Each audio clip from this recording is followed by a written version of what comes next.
বরকতওয়ালা ডানুরুর ভিতরে যখন হাত দিবে, দুইটা ফেরেশতা ডাক দিয়ে বলবে, আজরাইল, এ আজরাইল, বান্দার ডান দিক দিয়ে রূহ কবজ করা যাবে না। বলে কেন রে? বলে বান্দার ডান দিকে তার হাত দ্বারা যেই সাদাকা গুলা করেছে, বান্দার সাদাকা গুলা বিরাজমান। আল্লাহর হাবিব বলে, দুনিয়ার মানুষ যে হাত উপরের দিক থেকে নিচের হাতকে সাদাকা করে সহযোগিতা করেছে, আমার আল্লাহ তাআলা ওই উপরের হাতকে দামি বানায়া দিছে, ওই উপরের হাতকে সম্মানিত বানায়া দিছে। আল্লাহর নবীর প্রখ্যাত হাদিস বিশারদ নবীজি সাহাবী হযরত সাদ ইবনে উবাদা রাদিয়াল্লাহু তাআলা আনহু বলেন, আমি আমার নবীর দরবার থেকে যুদ্ধে গিয়েছিলাম। যুদ্ধে থেকে ফিরে আইসা দেখি আমার আম্মা জান আমার ঘরের মধ্যে নাই। আরে আমি তালাশ করতে লাগলাম, আমার বাবাও দুনিয়াতে নাই, আমার আম্মা জান কোথায় গেলেন? প্রতিবেশীর কাছে খবর নিলাম, আমার প্রতিবেশীরা, মা আমার কোথায়? সবাই খবর দেয়, রে সাদ ইবনে উবাদা, তোমার মা দুনিয়ার মায়া ত্যাগ করেছে, ইন্তেকাল করেছে। ইন্না লিল্লাহি ওয়া ইন্না ইলাইহি রাজিউন। সাদ ইবনে উবাদা চোখের পানি ফালায়া কান্দে, তোমরা কি আমার আম্মা জানকে কোথায় রাখছো? দেখাও না, আমি আমার আম্মা জানকে দেখবো। এ সাদ ইবনে উবাদা, তোমার বাড়ির পশ্চিমে তোমার আম্মা জানের দাফন। সাদ ইবনে উবাদা বলে, হে আমার এলাকার মানুষ, তোমাদের কাছে আমার আবদার, আমার আম্মা জানকে বুঝি তোমরা আমারে ছাড়া একা একা দাফন করে দিয়েছো? সাদ ইবনে উবাদা ডাক দিয়া কই, না রে না, আমি আমার মায়ের লাশও দেখছি না। এ আমার এই শাহনগরের বাবা, কোন সন্তানের মা মারা যাওয়ার পর, বাপ মারা যাওয়ার পর, ওই সন্তান যদি তার মা বাবার চেহারা না দেখে, মা বাবার লাশটা দাফন হয়ে যায়, আপনারা বলেন তার মনে কষ্ট কি কম না বেশি? অবশ্যই কষ্ট, অবশ্যই কষ্ট, অবশ্যই কষ্ট। কষ্টের কোনো অভাব নাই। সাদ ইবনে উবাদা কয়, আমার সকল কষ্ট দূর হইতো যদি আমি রাহমাতুল লিল আলামিনের কাছে যাইয়া আমার মনের কষ্টটা বলতে পারতাম। সাদ ইবনে উবাদারে এলাকার মানুষ দইরা আমার নবীজির দরবারে নিয়ে গেছে। ইয়া রাসূলুল্লাহ, ও মায়ার নবী, সাদ ইবনে উবাদা যুদ্ধ করে আসার পরে যখন খবর পাইছে তার মা মারা গেছে, তার শরীর ভেঙে গেছে, নবী গো আপনি তাকায়া দেখেন, সাদ ইবনে উবাদা কোনো কথা বলতেছে না। সাদ ইবনে উবাদা কান্দে আর ডাক দিয়ে কই, ইয়া রাসূলুল্লাহ, আপনি বলেন না গো, মা মারা যাওয়ার পর কি আর মনটা একরকম থাকে? ও গো নবী, আমার মা আমারে যত সম্পদ দিয়া গেছে, নবী গো আমার বড় সম্পদ দিছে আপনি নবীর সোহবতে থাকা। আশেক তো সুন্দর করে মসনবী রুমির মধ্যে আল্লামা জালালউদ্দিন রুমি লিখতেছেন, আরে সোহবতে সালে তোরা সালে কোনাত, সোহবতে তালে তোরা তালে কোনাত। জোরে কন্যা মারহাবা। ভালো মানুষের সোহবতে থাকলে ভালো হইতে পারবা, আর যদি খারাপ মানুষের সোহবতে যাও খারাপ হয়ে যাইবা। এই জন্য আমরা যারা সুন্নি দাবি করি, আমরা সব সময় বিশ্বাস করি, আমরা বুড়া থেকে জোয়ান, জোয়ান থেকে ছোট, ছোট থেকে যা আছে, আমরা তাদেরকে আউলিয়া কেরামের দরবারে বেশি বেশি করে নিয়ে যাব। কারণ আউলিয়া কেরামের সোহবতে থাকলে কোনোদিনে ফোলার মুখ দিয়া বাইর হইতো না, আল্লাহর সর্বশক্তিমান কুলে শিরিক হইব। আউলিয়া কেরামের সোহবতে যারা থাকে তারার জবান দিয়া কোনোদিন আল্লাহর হাবিবের স্ত্রীরা কোনোদিন নামাজ পড়ছে না এমন কথা বাইর হইতো না। এবার আপনারা বলেন, আমরা সবাই আউলিয়া কেরামের সোহবতে থাইকা আমাদের জীবনকে সুন্দর বানাইতে চাই কি চাই না? আর জবান খুলে বলেন না, চাই কি চাই না? এ মুসলমান ইমানদার, আমি আপনাদেরকে যে কথাটা শুনাইতেছিলাম, হযরত সাদ ইবনে উবাদা রাদিয়াল্লাহু তাআলা আনহু নবীরে বলে, ইয়া রাসূলুল্লাহ, আমার মা আমারে অনেকগুলা সম্পদ দিয়া গেছে, কিন্তু আমার কাছে সবচাইতে বড় সম্পদ হলো আপনি দয়াল নবী। জোরে কন্যা মারহাবা। ওরে আখেরাতে কি দেখাবো নাই কোন পুঁজি, কন্যা আখেরাতে কি দেখাবো নাই কোন পুঁজি, একটা পুঁজি আছে আমার সে তো নবীজি। বলেন একটা পুঁজি আছে সে তো দয়াল নবীজি।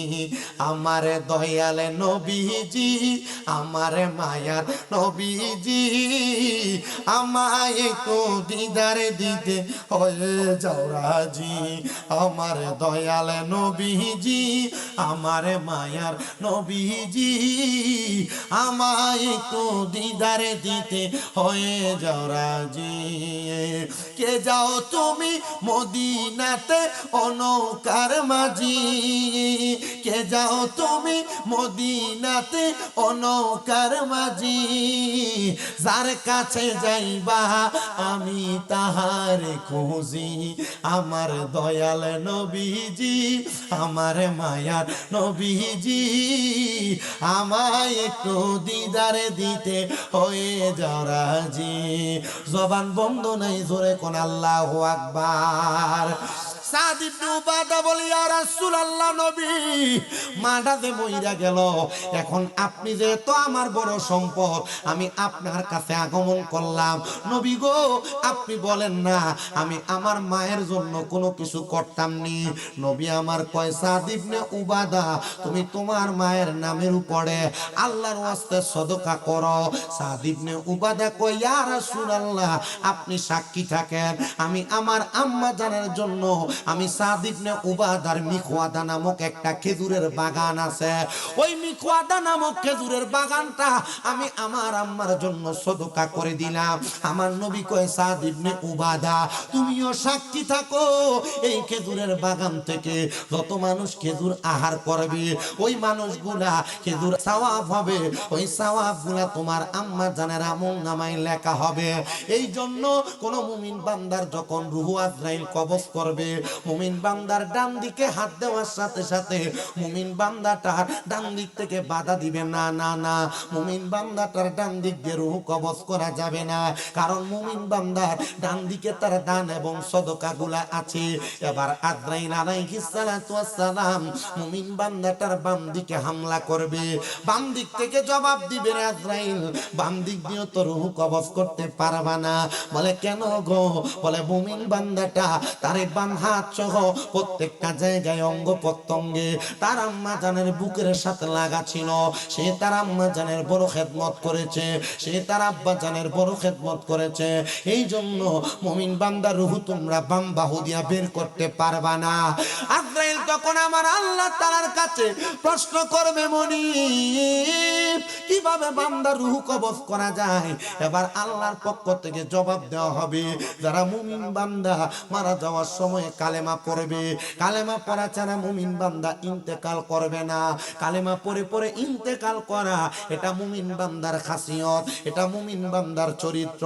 হে সুন্নি জনতা, হে আমার মুরব্বী বাবা, যুবক নওজোয়ান বন্ধু, পর্দার অন্তরালের মা বোনেরা, এবার আজরাইল আলাইহিস সালাতু ওয়াস সালাম মুমিন বান্দার সামনে দাঁড়ায়া থাকবে।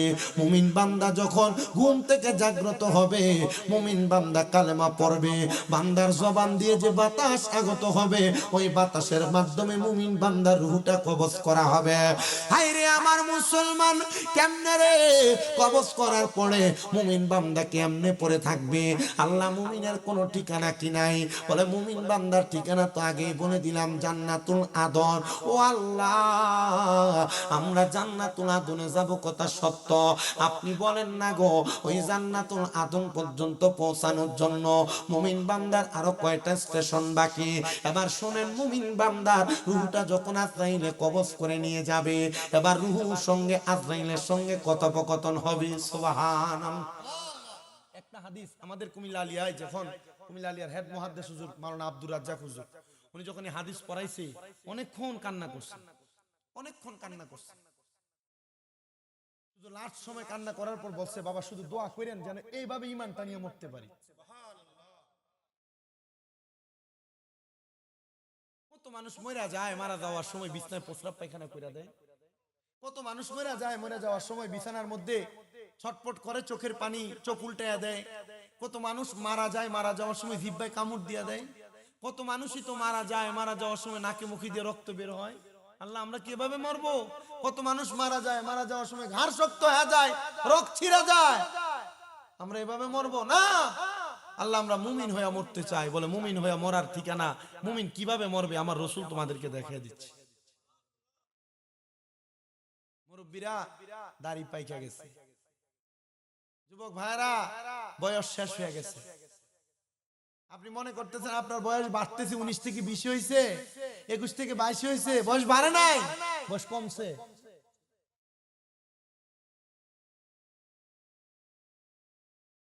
তখন মুমিন, মনে আছে আপনাদের? তখন মুমিন আর কার সাথে? মুমিন বান্দার রুহু আর কার সাথে কথা হবে? আজরাইলের সাথে। মুমিন বান্দার রুহু এবং আজরাইলের কথা হবে। কেমন কথা হবে জানো? আজরাইল যখন মুমিন বান্দার রুহুটা নিয়ে যাবে, রুহুটা ডাক দিয়া বলবে, রে আজরাইল, তুমি আমার রুহ কেন এত আস্তে আস্তে নিয়ে যাও? তুমি যদি জানতা আমার জন্য আল্লাহ তাআলা কত বড় নিয়ামত রেডি করে রাখছে, তাহলে তুমি আমার এত তাড়াতাড়ি আস্তে আস্তে নিয়ে যাইতা না, তুমি আরো তাড়াতাড়ি নিয়ে যাইতা। আজকে জুমার নামাজে আমি আমার মুসল্লিদের কাছে জানাজার নামাজের ফজিলত এবং জানাজার নামাজে জীবিত ব্যক্তিদের কি লাভ সে বয়ান করতে যে আমি আমার মুসল্লিদের কাছে একটা হাদিস শোনাইছি। যে হাদিসটা হযরত আলী ইবনে আবি তালিব রাদিয়াল্লাহু তাআলা বর্ণনা করেন। তিনি বলেন, আমি আমার নবীর সাথে একটা সাহাবায়ে কেরামের দল নিয়ে সামনের দিকে হাঁটতেছিলাম। এমন টাইমে আমরা একটা মৃত ব্যক্তির লাশ দেখলাম। সাহাবায়ে কেরাম তারা আফসোস করে বললেন, লোকটা বড় ভালো ছিল, আমার নবী কয় কবুল হয়ে গেছে। এবার তারা আরেকটু সামনে যাওয়ার পর তারা দেখতে পাইলেন আরেকটা লাশ দেখা যায়। তারা বললেন, এই ব্যক্তি বড় বরবাদ ছিল, খারাপ ছিল। আমার নবী বললেন কবুল হয়ে গেছে। নবীর সঙ্গে নবীর সাহাবী হযরত ওমর ইবনে খাত্তাব রাদিয়াল্লাহু তাআলা আনহু ছিলেন। ওমর ইবনে খাত্তাব বলে, সাহাবায়ে কেরাম, আমার নবী দুইবার যে কবুল হয়ে গেছে শব্দটা ব্যবহার করছে, তোমরা কি আমার নবীর কথাটার বেদরা বুঝছো? বলে, না না না, আমরা তো বুঝি নাই। এ সাহাবায়ে কেরাম, আমার নবী যেই প্রথম ব্যক্তি সম্পর্কে কবুল হয়ে গেছে বলছে, তোমরা লোকটার সম্পর্কে ভালো কথা বলছো, এই জন্য আমার নবী বলেছেন লোকটার জন্য জান্নাত কবুল হয়ে গেছে। জবানটা খুলে ধরে ধরে কন্যা সুবহানাল্লাহ। এ বন্ধু, হযরত ওমর ইবনে খাত্তাব ডাক দিয়া বলতেছে, আমার নবী যখন দ্বিতীয় ব্যক্তির সামনে দিয়া যায়, তোমরা যখন তার সম্পর্কে বাজে কথা বলছো, আমার নবী যখন বলছে কবুল হয়ে গেছে, তখন তার জন্য জাহান্নাম কবুল হয়ে গেছে। যারা বলে আমার নবী গায়েবের খবর দেনেওয়ালা না, আমরা সুন্নিরা এটা বানায় বানায় বলি, নবীরা গায়েবের খবর দেনেওয়ালা বললে এটা গুনাহ হবে, এটা শিরিক হবে আল্লাহর সাথে। না না না রে মুসলমান, আমার নবী যদি গায়েবের খবর দেনেওয়ালা না হয়, আমার নবী কেমনে দুনিয়াতে থাইকা জান্নাতের খবর দিছে, আমার নবী কেমনে দুনিয়াতে থাইকা জাহান্নামের খবর দিছে। তার মানে বোঝা যায় আমার আল্লাহ তাআলা আমার নবীর গায়েবের খবর দান কইরা দুনিয়াতে পাঠাইছে। আল্লাহ কোরআনুল কারীমের সূরা জিনের শেষ আয়াতে আল্লাহ ঘোষণা করছে, আমি আমার গায়েবের খবর কাউকে দেই না ইল্লা মানিন তাদমির রাসূল, শুধু আমার রাসূল ছাড়া। তার মানে আমার আল্লাহ তাআলা গায়েবের খবর আমার নবীরে জানায়, আর আমার নবী হইল গায়েবের খবর দেনেওয়ালা। ধরে কোন সুবহানাল্লাহ। যার নাম শুনিলে চমকে ওঠে দিল বেকার আর হয়ে যায়, নাম শুনিলে চমকে ওঠে দিল বেকার আর হয়ে যায়, গায়েবের খবর দেনেওয়ালা এলো রে মক্কায়, গায়েবী খবর দেনেওয়ালা এলো রে মক্কায়। আমরা কেমনে জীবনে তুমি কোন বেটা একটু মোহাম্মত নিয়ে কোন না, ইমাম তাদ হইব বেটা একটু মোহাম্মতে কোন। যার নাম শুনিলে চমকে ওঠে, নাম শুনিলে চমকে ওঠে দিল বেকার আর হয়ে যায়, গায়েবী খবর দেনেওয়ালা এলো রে মক্কায়, গায়েবী খবর। এলো রে মক্কায়। আসসালামু আলাইকুম সালাম হাবিবে খোদা, আমি তোমার প্রিয় গোলাম না করো যোদা। বলেন আসসালামু আলাইকুম সালাম হাবিবে খোদা, আমি তোমার প্রিয় গোলাম না করো যোদা। বলেন নাম শুনিলে চমকে উঠে, নাম শুনিলে জোরে কয় না, নাম শুনিলে চমকে উঠে, নাম শুনিলে চমকে উঠে, দিলি বেকার হয়ে যায়। গায়েবী খবর দেনেওয়ালা এলো রে মক্কায়, গায়েবী খবর রে। নবী যখন আসতেন দরাই অন্ধকারে ছিল দড়ারে, আলুই নবী যখন আসতেন দরাই অন্ধকারে ছিল দড়ারে। হায়রে নবীর নূরে আলোকিত তামামি জাহান, বলেন নবীর নূরে আলোকিত তামাম জাহান। গায়েবী খবর দেনে এই জগৎ আলোকিত হইছে কার নূরে? জোরে কর, জোরে কন্যা কান নূরে, নবীর নূরে জগৎ আলো হইছে। বিশ্বাস আসেনি? বিশ্বাস আছে তো ঈমান আছে, বিশ্বাস না ঈমান শেষ, তালাক। বেশি উপরে ক্লাসের কিতাব পড়া লাগবে না, তাফসীরে জালালাইন পড়ে। কথা কয় না বেটা। নবীর নূরে জগৎ আলো বানাইছে কে? আচ্ছা আল্লাহ যদি বানায় মুল্লারে তো ফতোয়া কি লাগা? সম্রাট টেহা ভাই তো না, আরে বুঝছে না নবীর সম্মান আজমত গেলে সম্রাট টেহা লাগে না, টেহা গায়ে বিভাবে ভাই মার হাওয়া কয় না বেটা। আরে মিয়া আমি আপনাদের দোয়া, আপনারা জানেন না আমার কয়টা মাদ্রাসা, এই সবগুলা মাদ্রাসা যে চলে টেহা কি আমি এডি তালাশ করে আনা লাগে? ছেলে মেয়ের বাপ মাও টেহা দেয়। গত পরশু দিন কইলো না জামালউদ্দিন তাহিরি এর লগে যে মাহফিল ছিল, ওই না প্রধান বক্তা, আমি একটা কইরা এনে গেছিলাম। আমি মাহফিল করে আইছি, আলহামদুলিল্লাহ এক লোকে বস্তাত বেরে চাউল না গাড়ির পিছনে দিয়া কইছে আপনার মাদ্রাসা ফলাইন দেখা ভাইয়েন টেহা সায়া সায়া অন লাগবো, এমনি মানুষ টেহা লয়ে বয়ে থাকে। মারহাবা ক বেটা একটু মোহাব্বতে কনে। গায়েবী খবরে দেনেওয়ালা এলো রে মক্কায়, গায়েবী খবর রে মক্কায়। যাহার নাম শুনিলে নাম শুনিলে চমকে উঠে, দিল বেকার হয়ে যায়। গায়েবী খবর দেনেওয়ালা এলো রে মক্কায়, গায়েবী খবর। আবু জাহেল মূর্খ ছিল, আবু বকর সবই জানতো রে।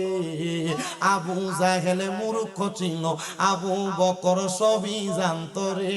হায়রে যাই না জায়গা পাইল নবীর পাশে রওয়াজার, হায়রে যাই না জায়গা পাইল নবীর পাশে রওয়াজার। গায়েবী খবর দেনে এলো রে মক্কায়, গায়েবী খবর দেনেওয়ালা। আমার ভাই বাবারা বন্ধুরা, আমি আমার ওয়াজের শেষের দিকে যাচ্ছি, একটু মনোযোগ দিবেন। এই হাদিস দিয়া নবী কি বুঝাইলেন? নবী বুঝাই দুনিয়ার জমিনের মধ্যে কোন মানুষ যখন দুনিয়াতে থাইকা কোন মানুষ ইন্তেকালের পরে তারে ভালা কয়, তাহলে আল্লাহ তারে জান্নাতি কয়। কোন মানুষ যদি তারে খারাপ কয়, আল্লাহ তারে খারাপ কয়, আল্লাহ তারা জাহান্নামী বানায়। এবার আল্লাহ নবীর আরেকটা হাদিস আমি আজকে আপনার মসজিদে জুমাতে পড়াইয়া শোনাইছি। আপনারা যারা সোশ্যাল মিডিয়ায় ওয়াজ মাহফিল শোনেন, আমার মাহফিলের ওয়াজের চাইতে একটু চেষ্টা করবেন আমার জুমার বয়ানগুলা শুনতে। কারণ আমি জুমার বয়ান করার আগে কমসে কম 30, 40, 50 মিনিট আগে মুতালা করে তারপরে জুমা পড়াই। মানে একটা মাদ্রাসায় ক্লাস করাইলে যে কষ্ট হয়, জুমার বয়ান করতে আমার সে কষ্ট হয়। একটু পড়ালেখা করে জুমার বয়ান করা লাগে। তা আমি জুমার বয়ানে আল্লাহর নবীজির প্রখ্যাত হাদিস বিশারদ হযরতে মুসাইলামা রাদিয়াল্লাহু তাআলা আনহুর একটা হাদিস আমি শোনাইলাম।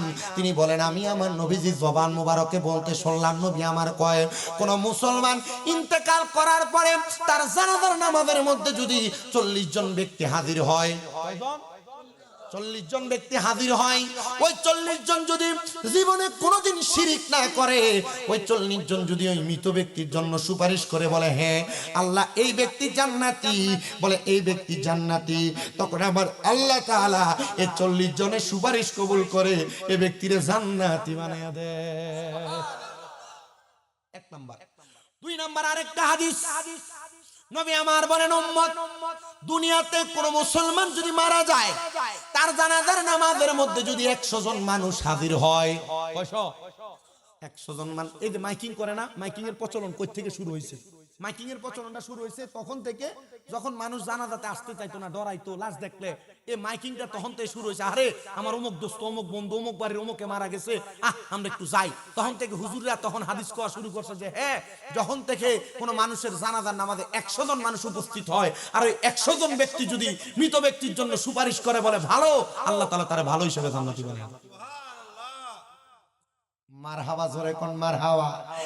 আল্লাহর নবীজি রাহমাতুল লিল আলামিন নবী জানিয়ে দিও উম্মত, এবার যদি কোন মানুষের জানাজার নামাজে 3 কাতার মানুষ হয়, কয় কাতার? 3 কাতার মানুষ হয়, তাহলে ওই ব্যক্তিটা বুঝা নিবা জান্নাতি। ইয়া রাসূলুল্লাহ, ইয়া হাবিবাল্লাহ, আমরা এলাকার ভিতরে যত মানুষ 70টা মারা গেল তো 3 কাতার মানুষ হয়, তাহলে 70টা জানাজাতে যদি 3 কাতার হয়, তাহলে এটাও কি জান্নাতি নাকি? বলে তোমরা তোমাদের এলাকার কোনো বাজে ব্যক্তিও যদি মারা যায়, তোমরা তার ইন্তেকালের পরে তাকে নিয়ে কোনো মন্তব্য করবা না। ইয়া রাসূলুল্লাহ, কেন? বলে সেই ব্যক্তি তার কর্মফলের শেষ পর্যায়ে পৌঁছে গেছে, সে তার কর্মফল ওই জায়গার মধ্যে ভোগ করবে। আর যদি তার ইন্তেকালের পরে তোমরা যদি তার ব্যাপারে মন্তব্য করো, তার ব্যাপারে কোনো সমালোচনা করো, তাহলে তুমি গীবতকারী হিসেবে উঠবা। আল্লাহর নবী কয় আল গীবাতু আসাদ্দু মিনাজ জিনা, গীবত করা মানে জিনা করার পরিমাণ গুনাহ। আল গীবাতু আসাদ্দু মিনাল কতল, একটা মানুষকে কতল করলে যে গুনাহ, গীবত তার চাইতে আরো বড় ফিতনা। আল্লাহর নবী কয় আল গীবাতু আসাদ্দু মিনাল মাউত, গীবত হলো মৃত্যুর চাইতে আরো বড় ফিতনা। এই জন্য গীবত করব না, গীবত শুনব না। বলে হুজুর আমি কারোর ব্যাপারে কোনো কথা বলি না, দোকানে বসতে অমুক ব্যক্তি অমুকের নামে বলে, চা দোকানে বসে অমুক অমুকের নামে বলে। বলে বাবা আমি বলি না, আমি বসে বসে চা খাই। আল্লাহর নবী কয় কোন মানুষের সামনে যদি কোনো মানুষের নামে গীবত করা হয়, তোমরা মুসলমান হিসেবে তোমাদের দায়িত্ব হলো তোমাদের 2 হাতে 2টা শাহাদাত আঙ্গুলি, এই আঙ্গুলিগুলা কানের মধ্যে দিয়া সাথে সাথে যে জায়গায় গীবত হয় ওই জায়গাটা ত্যাগ করে তোমরা সেখান থেকে চলে আসবে। এবার বলেন না, গীবত শোনাও যাবে না, গীবত বলাও যাবে।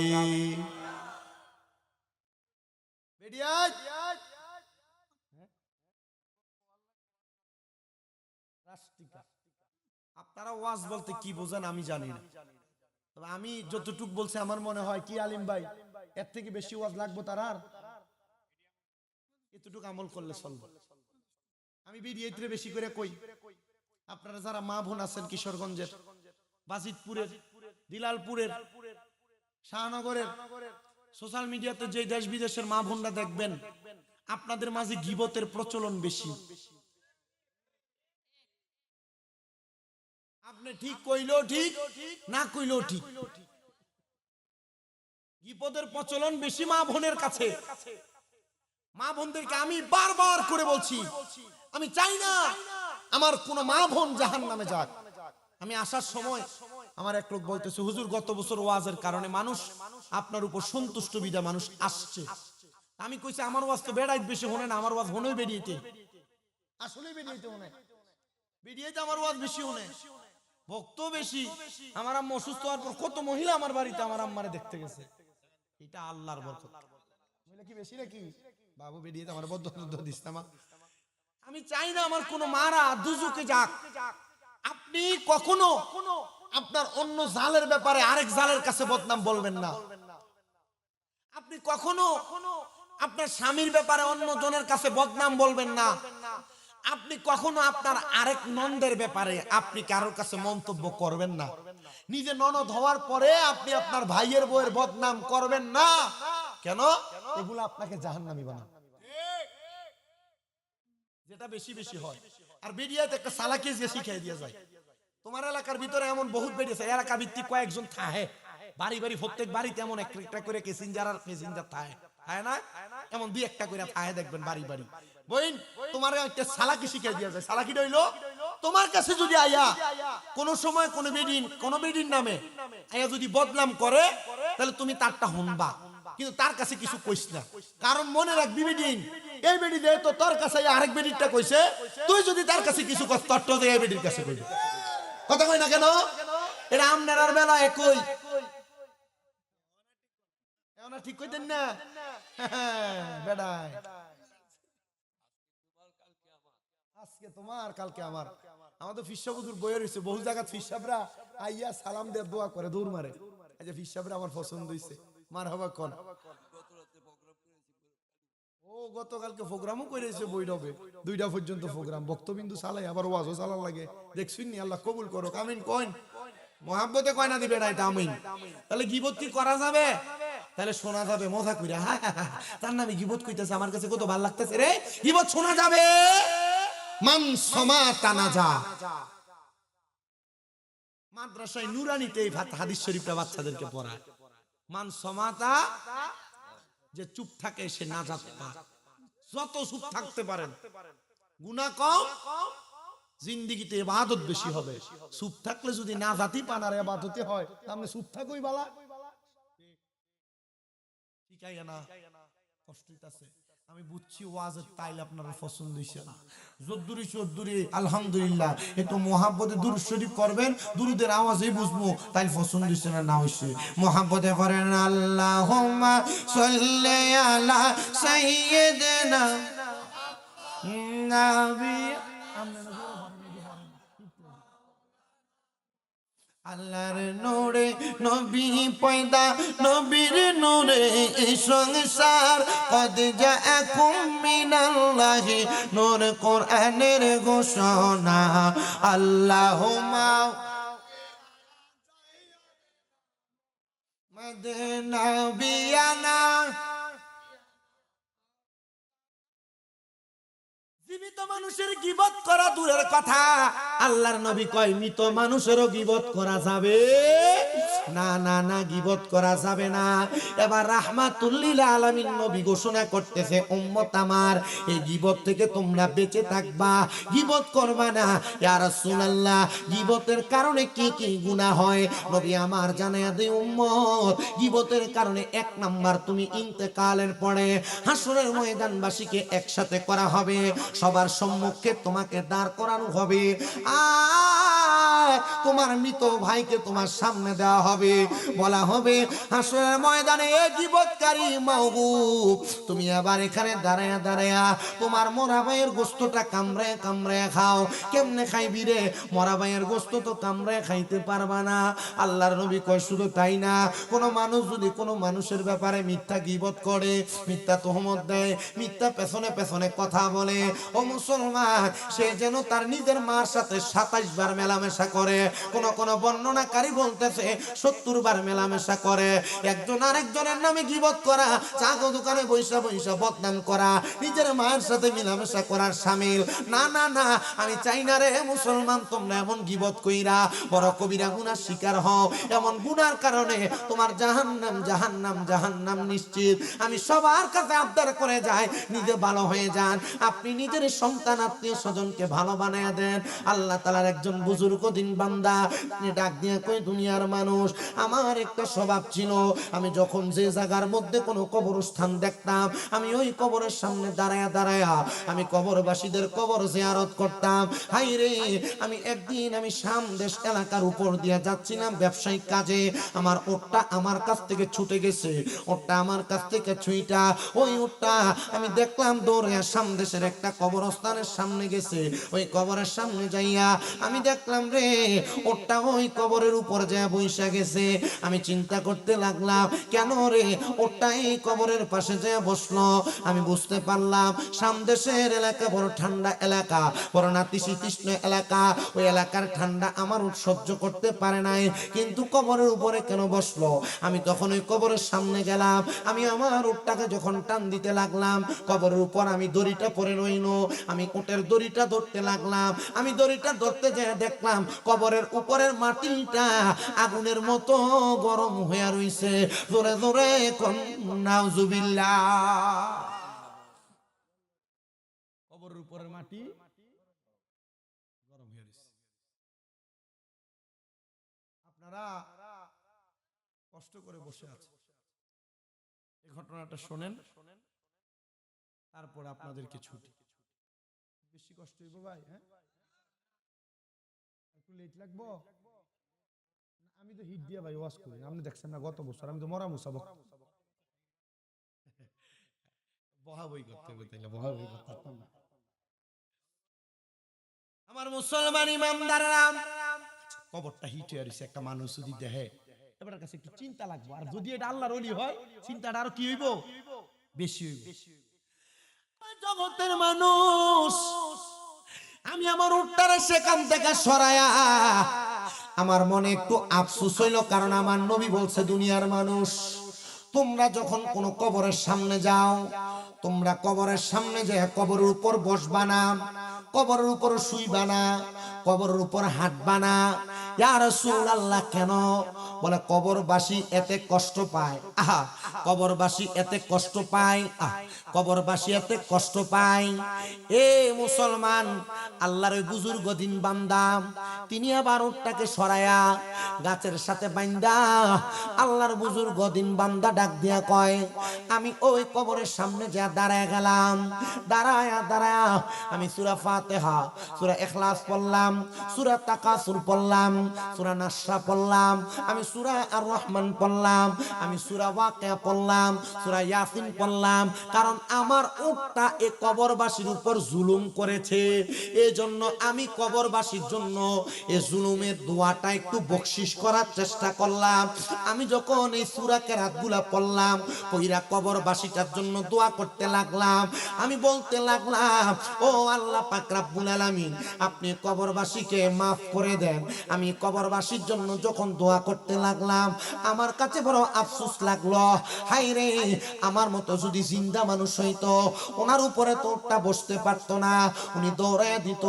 আল্লাহ, আমি বুঝতে পারলাম কবরের মানুষ ইন্তেকাল করার পরে দুর্বল, তুমি আমার উটরে দিয়ে সেটা বোঝাইয়া দিছ। আমিও যদি মারা যাই, আমার মারা যাওয়ার পরে আমার কবরের উপরে কুকুর হাঁটবে, গরু হাঁটবে, ছাগল হাঁটবে, এমন উট হাঁটবে। আল্লাহ, তুমি আমাকেও দুর্বল বুঝাইয়া দিলা। আমি এমন ভাবে চিন্তা কইরা কবরের সামনে কাঁদতে কাঁদতে বেহুশ হয়ে গেছি। দুনিয়ার মানুষ, আমি যখন কাঁদতে কাঁদতে বেহুশ হয়ে গেছি, এমন টাইমে আমি দেখছি রে, আমি দেখছি রে, আমি দেখছি যে কবরের সামনে আমি লাচার হয়ে পয়রা রইলাম, ওই কবরবাসীটা আমার কাছে আইসা আমার মাথাটার মধ্যে হাতটা বুলিয়া দিতাছে, আর ডাক দিয়া কয়, বুজুর্গ, তোমার জন্য আমার অন্তর থেকে দোয়া, তোমার জন্য ওয়া মাগফিরাতুহুমা, আমার পক্ষ থেকে দোয়া।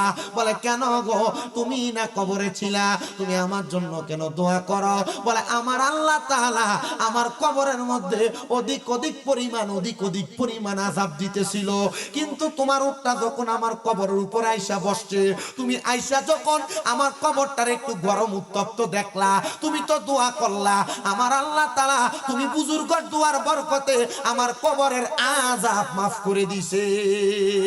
মুর্শিদ আমার আল্লাহর বন্ধু, কোন ও সন্দেহ না আয়ো রে, আমি মুর্শিদ নামে বড় ও শান্তি পাই।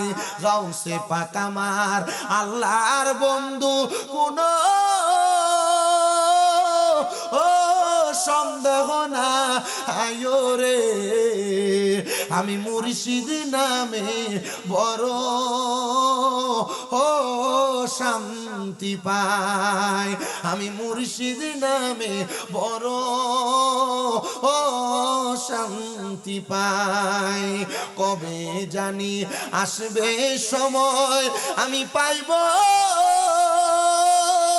ও মুর্শিদ চরণ রে, আমি বাজার নামে বড় ও শান্তি পাই। দয়াল খাজায় আমার আল্লাহর বন্ধু, কোন ও সন্দেহ না আয়ো রে, আমি মুর্শিদ নামে বড় ও শান্তি পাই। আপনারা বলেন আল্লাহর ওলিদেরকে এমন আজগুবি পাওয়ার দিলেন একজন, তিনি কে? আপনারা যারা বায়াত হইছেন, বায়াত, এবার আপনাদের উদ্দেশ্য ওয়াজ। আপনারা মনে করছেন যে ফিরের হাতটা ধরে মুড়ি দিয়ে গেছেন গা, আপনি মনে হয় বাচ্চা গেছেন। আরে না মিয়া, পীরের দরবারে যে আপনি বায়াত হইছেন, পীরের হাতে যে হাত দিয়ে ধরছেন, পিসাব কি আপনার কাছে মনে হয় রাত্রে বেলা ঘুমায় থাকে? না মিয়া, হক্কানি পীর রাত্রে বেলা ঘুমায় না, অল্প একটা সময় ঘুমায়, রাত্রে এক প্রহর। ওনারা ঘুমায়া ওনারা মনে করছেন আপনার পীরালির মুরিদের দায়িত্ব নিয়ে উনি আপনি ঘুমায় না, একটা সময় ঘুমায়া গভীর রজনীতে মাশায়েখে আজম যারা, পীর যারা, সুন্নি যারাদেরকে অনুসরণ করে, যারা হাত ধরে, যে পীররার পায়ে ধরে সালাম করে, যে পীররার হাতে চুমা দেয়, এই পীররা স্বাভাবিক পীর না। সুন্নিদের এই পীরগুলার একটা খাসিয়ত, একটা চরিত্র হইলো ওনারা রাত্রবেলা সারাদিন ওনার মুরিদরা যা করে তার লাগা ক্ষমা প্রার্থনা করে, তওবা। এটা হইলো হক্কানি পীর। আর বহু জায়গার বহু পীর পিছন দিয়ে নাম উরুস মোবারক বেড টেনে না গান বাজনা করে, এটি সিটার, বেঈমান, বেয়াদব, মুরতাদ। এদেরকে পীর মানলে পীরদের বদনাম হবে। এই জন্য যারা আহলে সুন্নাত ওয়াল জামাত নাম দিয়া মাজারের উরুসের নামে গান বাজনা করে, এরা মুসলমান না, এরা মুরতাদ, এরা বেঈমান। আহলে সুন্নাত ওয়াল জামাতের সাথে এদের কোনো সম্পর্ক নাই, থাকবে না, থাকবে না। হাত তুলে বলেন ঠিক না বেঠে?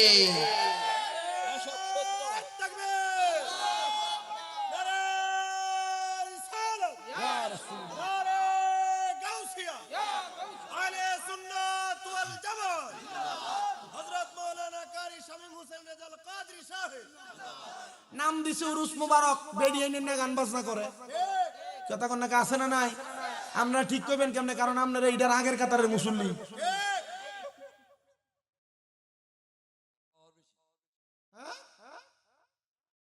আপনারা খবর পাইছেন আবুল সরকার নামক এক বেয়াদব, সে তার মঞ্চের ভিতরে দাঁড়ায় এসে বলতেছে আল্লাহ নাকি গোয়া মাথা পায় না, আল্লাহ একবার এটা কই আরেকবার ওইটা কই। নাউজুবিল্লাহ জোরে বললেন না? সে বলতেছে আল্লাহ কোরআনুল কারীমে বলছে কুল আউযু বিরাব্বিন নাস মালিকিন নাস ইলাহিন নাস মিন শাররিল ওয়াসওয়াসিল খান্নাস আল্লাযী ইউওয়াসউইসু ফি সুদুরিন নাস মিনাল জিন্নাতি ওয়ান নাস। আল্লাহ নাকি সূরা নাসের প্রত্যেক জায়গায় নাসার কথা বলছে। খোদার কসম বলি, এটা কোরআন বিদ্বেষী কথা, এটা কোরআনের পক্ষের কথা না, এটা ইসলাম বিদ্বেষী কথা। এই আবুল সরকার নামক বাউল নামের ফাউলরা ইসলাম বিদ্বেষী কথা বলে সুন্নিয়ত সহ উরুস সহ আল্লাহর ওলিদের বদনাম করতে। এদের কারণে সুন্নিয়তের বদনাম। ডান হাত তুলে বলেন ঠিক না বেঠে? আমরা আজকে এই কিশোরগঞ্জের বাজিতপুরের দিলালপুরের শাহনগরের মাহফিল থেকে বাংলাদেশের উপদেষ্টা সহ প্রশাসন বরাবর আবেদন জানাতে চাই যে আবুল সরকার কোরআন নিয়ে, আল্লাহ নিয়ে এবং কোরআনের সূরা নাস নিয়ে মন্তব্য করেছে, আপনি অতি সত্বর একটা শাস্তি দেন, দেখবেন বাউলটার গোমর ফাঁস হয়ে যাবে। মুসলমান শিক্ষিত সমাজ এগুলোকে সাপোর্ট করতে পারে না। আবার দেখবেন এই বাউলরে দেখবেন দুতরা নাথের ভিতরে লইয়া ডাক দে, এ শরীয়তের মৌলবীরা গান না যায় কে কইছে আয়ো। আলহামদুলিল্লাহ সুরার আলহামদুলিল্লাহ একবার কইতে 8 বার ভুল করে, এমন লারাটা চিটিং এর দল করে।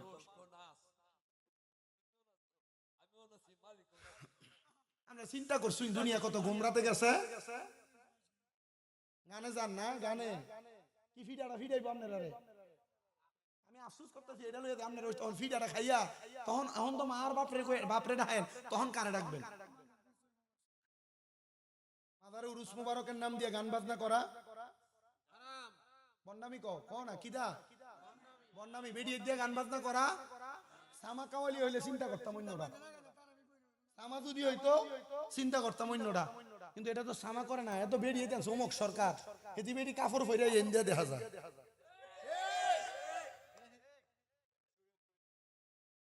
এগুলা শরীয়ত পরিপন্থী, শরীয়ত বহির্ভূত কাজ, এমন কাজে যাবেন না।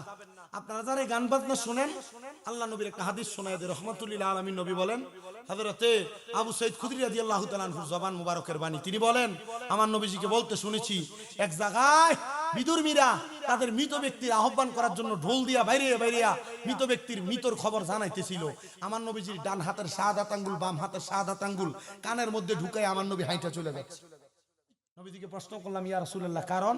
বলে কোন মানুষ যদি এমন বাদ্যযন্ত্রের বাড়ি শোনে, বাদ্যযন্ত্রের আওয়াজ শোনে, এই বাদ্যযন্ত্র শোনার কারণে আর বাদ্যযন্ত্রের সাথে তাল মিলিয়ে গান করার কারণে এই ব্যক্তি যদি গান শোনে, তাহলে এই ব্যক্তির কানকে গরম সিসারে ঢালাই করে তার কানরে বন্ধ করে দেওয়া হবে। আপনি করবেন কিনা এটা আপনার বিষয়, আপনি শুনবেন কিনা আপনার বিষয়। সীসা গরম সীসা মানে কাঁচ আছে না, কাঁচ, এই কাঁচের গলায় আপনার কানে ঢেলে দিব।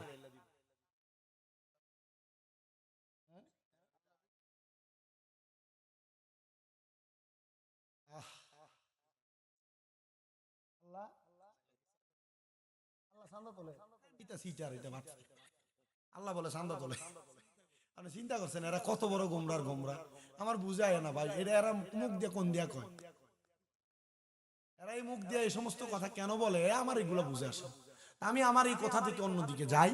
তো যে কথা বলতেছিলাম, আল্লাহর বলি তিনি বলছেন যে আমি কবরে দেখলাম কি, কবরের মানুষটা আমার মাথায় হাত বুলিয়ে দিতেছে।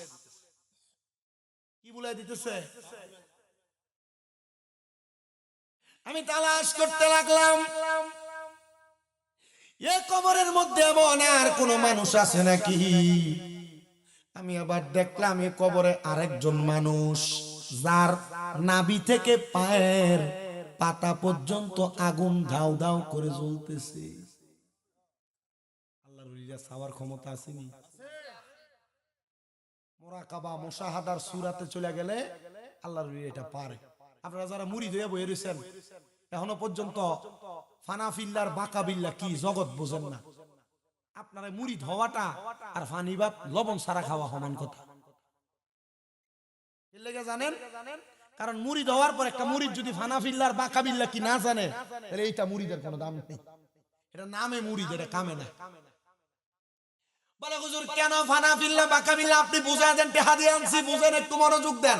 অসুবিধা হইব আপনারা, একটু সময় কষ্ট দেয় আপনাদেরকে। যেহেতু সময় 12টা 19 বাজে, আমি মনে করছিলাম 12:30টার মধ্যে গোছামো, কিন্তু আমার মনে হয় চিন্তা করতেছে সময়টা কেমনে গেছি, 12টা 25 বেজে গেছে। আমার ওয়াজের একটা ধারা আছে, আমি যতক্ষণ কথা বলছি মাঝে মাঝে অন্য দিকে গেছি। আমি যদি আরো টানা ওয়াজ করি, আমরা 13 হইতেন না 3 ঘন্টা যাই, আমার কাছে ওয়াজের লাইন আছে। একটু মনোযোগ দিয়ে শুনেন, আমি ফানাফিল্লাহ এবং বাকাবিল্লার জগৎ আপনাদেরকে একটু বোঝাই, এরপর আল্লাহর ওলি সেই কথাটা বলি। ফানাফিল্লাহ এবং বাকাবিল্লার জগতে যারা পৌঁছায়া যায়, তারা চক্ষু বন্ধ করলে মক্কা মদিনা দেখতে পায়। আপনি চোখ বন্ধ করে দেখেন আইনদার দেখা যায়, চোখ বন্ধ করে দেখেন মনে হয় কে জানি আপনারা এসে চাপ দিতেছে, ডর লাগতেছে। ফানাফিল্লাহ আর বাকাবিল্লার জগৎ, এ ফানাফিল্লাহ হলো 2 প্রকার। বলেন কয় প্রকার? যারা মুরিদ হইছেন আপনারাও শিখবেন, যারা মুরিদ হন নাই আপনারাও শিখবেন। ফানাফিল্লাহ হলো 2 প্রকার। এই ফানাফিল্লাহর 2 প্রকার। 1 নাম্বার হলো ফানাফির শায়েখ, 2 নাম্বার ফানাফির রাসূল। ফানাফির শায়েখ আর ফানাফির রাসূল, এই ফানাফির শায়েখ আবার হলো 2 প্রকার। ফানাফির শায়েখ যদি কেউ অর্জন না করতে পারে, ফানাফির রাসূল অর্জন করতে পারে না। ফানাফির শায়েখ 2 প্রকারের। 1 প্রকার হলো সূরতে ফানা, আর একটা হলো সিরতে ফানা। বলা হলো সূরতে আর সিরতে ফানা কোনটারে বলা হয়? কোন মানুষ যদি কোন পীরের হাত ধরে, ওই পীর যেমন সূরত ধারণ করে, আপনার পীরে পাঞ্জাবি পরে, আপনি ফ্যান পরেন, আপনার পীরে পাগড়ি পরে, আপনি মাথার মধ্যে চুলের কাটিং দেন উল্টা পাল্টা, আপনার পীরে বাবরি চুল রাখে, আপনি চুল রাখেন স্টাইল সাকিব খানের মতো কইরা। না না না, পীরে যেমন সূরত ধারণ করে, পীরের মতো দাড়ি, পীরের মতো পাঞ্জাবি, পীরের মতো পাগড়ি, পীরের মতো সূরত ধারণ করার নাম হলো সূরতে ফানা। আরেকটা হলো সিরতে ফানা। পীর 5 ওয়াক্ত নামাজ আদায় করে, ফজর জোহর আসর মাগরিব এশা 5 ওয়াক্ত নামাজের পাশাপাশি পীরের একটা খাসিয়ত হলো ফজরের আগে তাহাজ্জুদ পড়ে। পীরের খাসিয়ত হলো ফজরের নামাজ পড়ার পরে সূর্য উদয় না হওয়া পর্যন্ত 2 রাকাত নাস্তের নামাজ না পড়ে পীর মুসল্লা ত্যাগ করে না। সূর্য ওঠার 23 মিনিট পরে পীরে 2 রাকাত দোহারের নামাজ পড়ে। পীরের খাসিয়ত হলো মাগরিবের নামাজের পরে আওয়াবিনের সালাত পড়ে। পীরের খাসিয়ত হলো সোমবার বৃহস্পতিবার রোজা রাখে। পীরের খাসিয়ত হলো মাসে 24 দিন 15 দিন রোজা রাখে। পীরে যেমন সিরত, পীরের যেমন চরিত্র, পীরের চরিত্রের মতো চরিত্র ধারণ করা, পীর যেভাবে আমল করে এভাবে আমল করার নাম হলো সিরতে ফানা। এই সিরতে ফানা এবং সুরতে ফানা, পীরের রঙে রঙিন যে ব্যক্তি হইতে পারে, এই ব্যক্তি ফানাফির রাসূল, এই ব্যক্তি পীরের সুরতে আমার রাসূলকে দেখতে পায়। পীর আপনারে মুরাকাবা শিখিয়ে দিবে, এই মুরাকাবার মাধ্যমে আপনি রাসূল দেখতে পাবেন। কোন মানুষ যদি ফানাফির রাসূলের পর্যায়ে অর্জন করতে পারে, তখন ওই মানুষটার কাছে আর দিন দুনিয়ার কোনো কিছু ভালো লাগে না, ওই মানুষটার কাছে সংসার ভালো লাগে না, ওই মানুষটার কাছে টাকা পয়সা ধন দৌলত কোনো কিছু ভালো লাগে না। তখন ওই মানুষটা ঘর বাড়ি চাইরা জংলায় জংলায় পাহাড়ে পাহাড়ে গুহায় গুহায় যায়া আমার আল্লাহরে পাওয়ার জন্য সন্ধান করে, আর ওইটাকে বলা হয় বাকা বিল্লাহ। ওই বাকা বিল্লাহ যদি কেউ অর্জন করতে পারে, ওই ব্যক্তিরে মানুষ পাগল বলবে, ওই ব্যক্তিরে মানুষ অবহেলা করবে, ওই ব্যক্তিরে মানুষ দূর দূর করবে, রাস্তার মধ্যে পানি মারবে, কলার সুলকা মেলাবে, কিন্তু ব্যক্তি কিছু বলবে না, নিজের মতো হাঁটবে।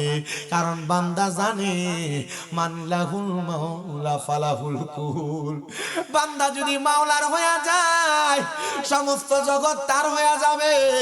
আর সে তো তারে জগতের কাছে বিলীন করে দিছে, জগৎ তারে নর্দমার মতো ব্যবহার করতে পারে, জগৎ তারে পীরের মতো ব্যবহার করতে পারে, এই জগতের ব্যবহারে কোনো কিছু আসে যায় না। সে ব্যক্তি জানে তার সাথে উত্তম ব্যবহার, উত্তম প্রেমের খেলা হবে জান্নাতের ভিতরে। এই ব্যক্তি অনেক কিছু জানার পরেও বলে না।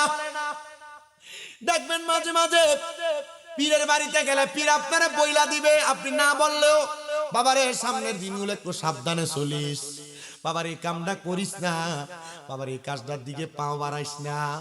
এটা কেন বইলা দেয় জানো? পীর মাসে একটা মুরাকাবা মুশাহাদার মাধ্যমে এমন গোপন খবরগুলা রাখে এবং জানে, এই জন্য পীর মাসে একটা তোমাদেরকে সে কথাগুলা বলে দেয়। আল্লাহরে বুজুর্গ বান্দা বলে, আমি ওই সময় আমি পুরা কবরবাসীর দিকে তাকিয়ে দেখলাম, ওই কবরবাসীর মধ্যে একটা কবরের মানুষের কবরের মধ্যে নাভি থেকে পায়ের তালা পর্যন্ত চলতেছে আগুনে। আমি দেখলাম রে, ওই মানুষটার নাভি থেকে পায়ের মাথার তালু পর্যন্ত বড় ভালো দেখা যায়। আমি তারে জিগাইলাম, ভাই আপনার এমন অবস্থা কেন? আপনার কেন অর্ধেক অংশ আগুনে জ্বলতেছে আর অর্ধেক অংশ আপনার সুন্দর ভালো আছে?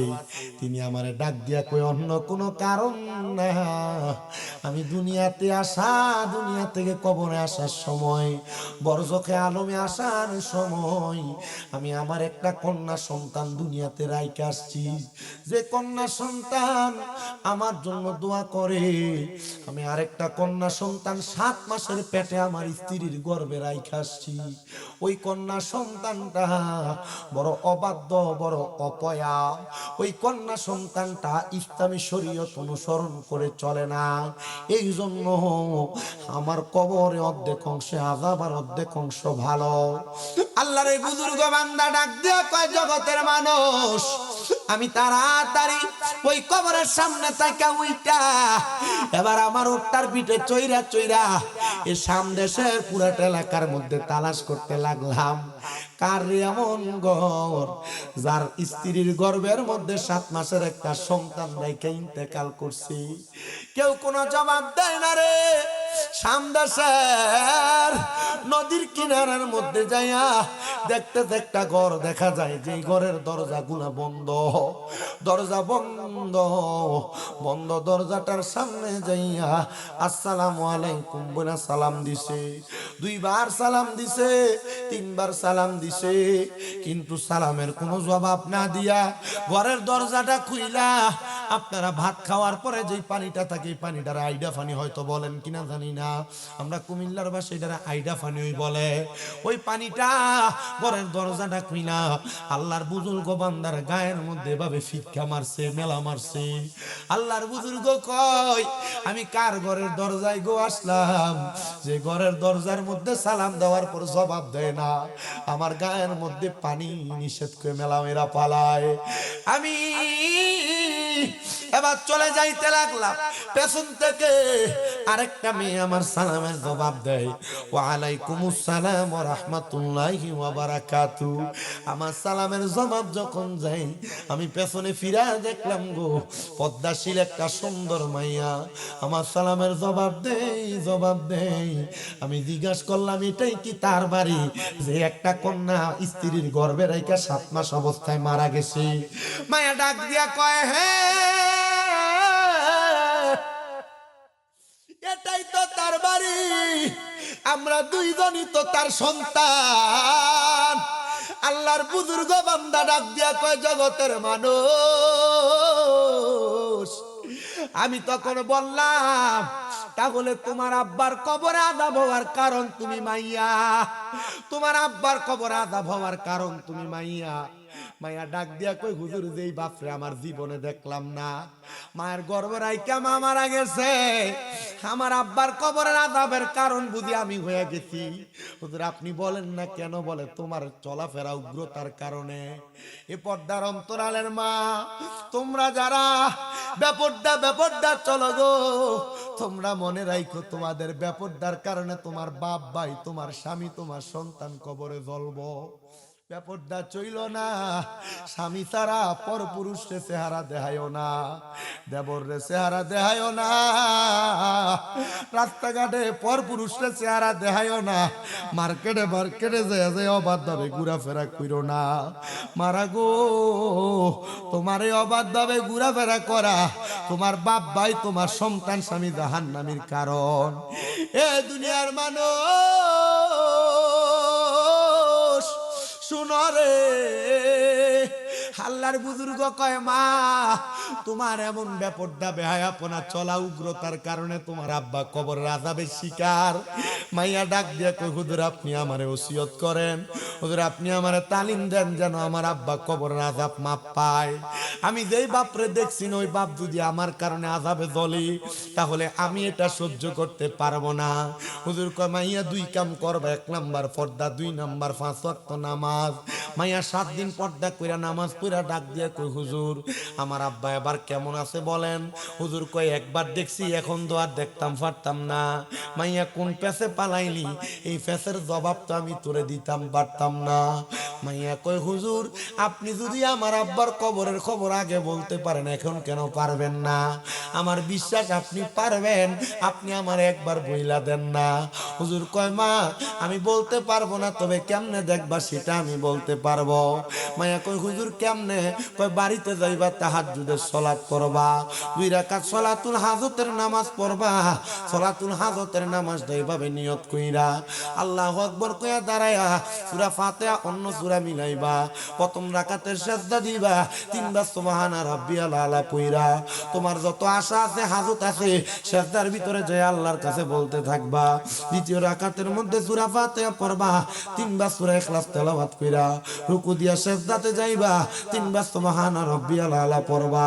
পরের বারে 3 বার সুবহানা রাব্বিয়াল আলা পড়া তোমার মনের যত হাজত আছে, যত আশা আছে, যত ইচ্ছা আছে, তা সিজদাতে বলবা। খোদার কসম রে, তাশাহুদ পড়া, দুরূদ ইব্রাহিম পড়া, দোয়া মাসুরা পড়া সালাম ফিরাইবা। এমন ভাবে কোন মানুষ যদি তার মনের আশা পূরণের জন্য 2 রাকাত 4 রাকাত সালাতুল হাজতের নামাজ পড়া আল্লাহর কাছে কোন দোয়া করে, আমার আল্লাহ তাদের দোয়াগুলো কবুল করে নেয়। মাইয়া কই, আমি তাহাজ্জুদের নামাজ 1 সপ্তাহ টানা পড়া, আমি 2 রাকাত সালাতুল হাজতের নামাজ পড়া আমি আল্লাহর কাছে কান্দি, আল্লাহ আমার আব্বাজান কবরে কেমন আছে তুমি আমারে দেখায়া দাও। আমার আল্লাহ তাআলা আমারে ওই সিজদার ভিতরে দেখাইছে, আমার আব্বাজান কবরে সুন্দর সুন্দর জামা কাপড় পরা ঘুরতাছে, সাদা রঙের কাপড় পরা। আমি জিগাইলাম, আব্বা আপনি না বলে কবরের আযাবে জ্বলতাছেন? আমার আব্বা জবাব দেয়, মা যেই দিন তুমি তওবা করছো, তুমি আর বেহায়াপনা করবা না, উগ্রতা দেখাইবা না, 5 ওয়াক্ত নামাজ পড়া পর্দাতে ঢুইকা গেছো, আমার আল্লাহ তাআলা আমি আব্বার কবরটার নাজাত বানাইয়া দিছে। এ যুবক ভাই, এ মুরব্বী বাবা, মনে রাখবেন, সন্তানের অপকর্মের কারণে মা বাপ কবরে আযাবের শিকার হয়, সন্তানের নেক কাজের কারণে মা বাপ কবরে শান্তি পায়। আমি জানি না আজকে এই শাহনগরের মাহফিলে কোন সন্তান জানি বাপ মারে হারে, আমি জানি না কোন সন্তান জানি বাপ মারে মাটি দিয়ে আজকের মাহফিলে বৈশা গেছ। সন্তান রে, এমন অনেক সন্তান আছো, মা বাপ বাচ্চা আছে, মা বাপরে যত্ন করতেছো না। আমি তোমার পায়ে ধইরা বলি, মা বাবার মতো রত্নটারে এখন থেকে যত্ন করো। মা বাপের মতো রত্নরে যদি এখন যত্ন না করো, আল্লাহর দরবারে তুমি কোনো জবাবদিহিতা করতে পারবা না। আল্লাহর কাছে মাপ চাইলে আল্লাহ মাফ করবে না, মা বাপ যতক্ষণ তোমারে মাফ না করব। বহু সন্তান আছে বিবাহ করার পরে দুধা হইয়া মা বাপরা ভাত খাওয়াইতে চায় না। আমি তোমাদের কাছে আবদার করব, তোমরা যারা তোমাদের মা বাবার সাথে বদ ব্যবহার করো, মা বাপরে খানা দিতে চাও না, দাও, পারলে তোমার পা আমার সামনে দাও, আমি আমার জিব্বা দিয়া তোমার পা পরিষ্কার করে দিব। ওয়াদা করবা এখান থেকে বাড়িতে যাইয়া মা বাবার পা ধরে মাপ চাইবা, কারণ মা বাপ যদি মাপ না করে আমার আল্লাহ তাআলা তোমারে মাফ করবে না। সন্তানের দল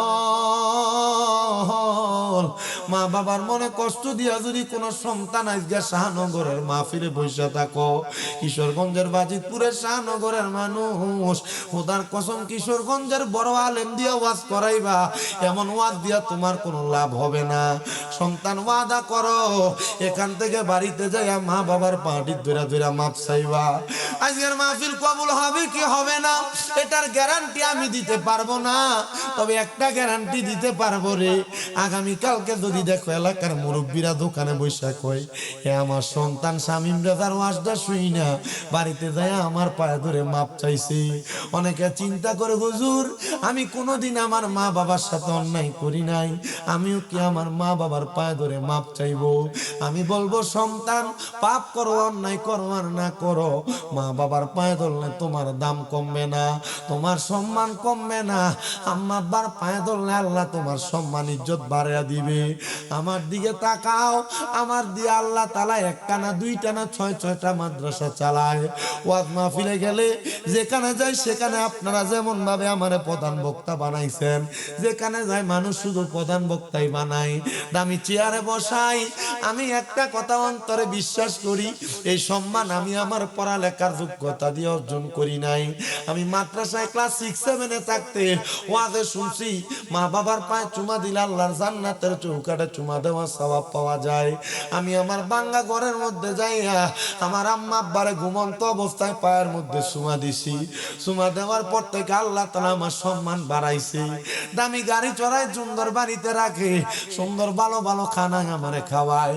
সন্তান রে যদি আম্মা আব্বারে খুশি করতে পারো আমি বিশ্বাস রাখি আল্লাহ তোমারে মাফ করে দিব, সম্পদের অভাব হবে না, আল্লাহ তাআলা তোমারে দামি বানিয়ে দিব।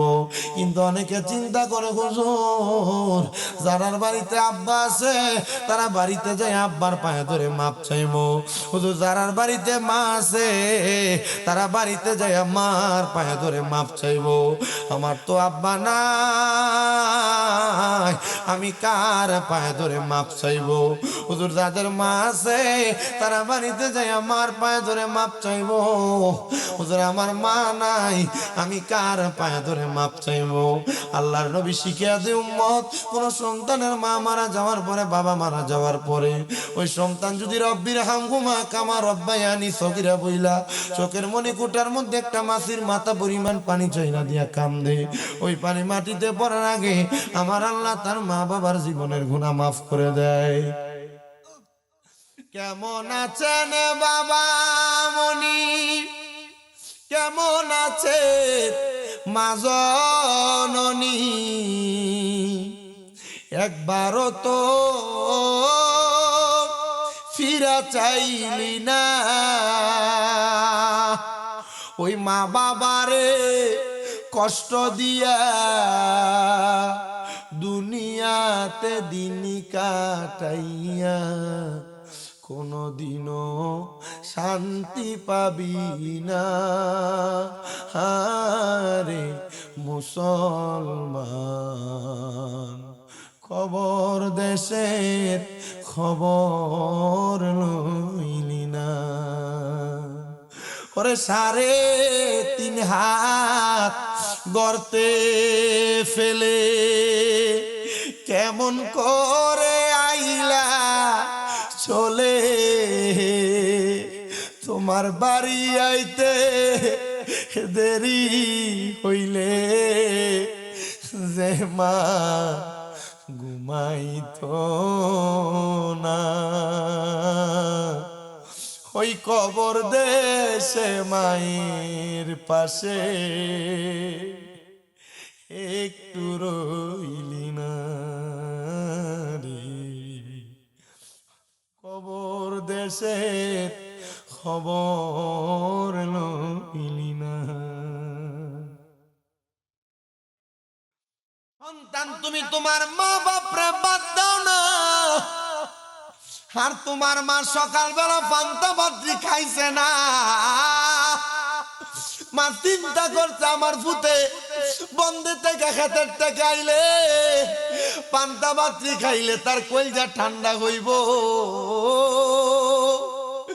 আজকে ওই মা কবরে আগে এক বেলা দুই বেলা খানা না খাইলে মা বারবার ডাক দিয়া বলতো ফুট খানা দি খাস না, পেটটা দি পিঠের সাথে লাইগা রয়েছে। এখন দুই তিন বেলা খানা না খাইলে কেউ খবর লয় না মা কবরে। জানেন নি রে, আমার মা 7 মাসের মতো অসুস্থ, পিএলআইডি অপারেশন হওয়ার কারণে বিছানাতে পড়া রইছে।